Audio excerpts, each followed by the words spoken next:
You're watching How Leap. Let's see how to assign the voice memos app to the action button on your iPhone 15 Pro or newer model. The action button replaces the traditional mute switch. Press and hold the action button to open its configuration menu. Alternatively, go to your iPhone's settings app, then tap action button. Swipe through the list of available actions until you find voice memos. Tap on voice memos to select it. Now, whenever you press and hold the action button, it will immediately launch the Voice Memos app and start a new recording. If you want more control, you can create a custom shortcut. Open the Shortcuts app and create a new shortcut.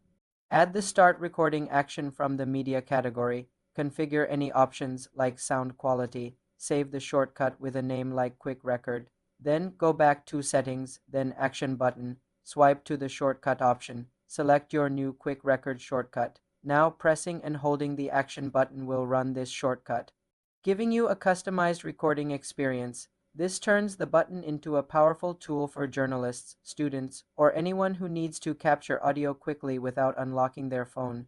You can change the action button's function at any time by returning to its settings. For more simple iPhone tutorials, subscribe to the channel.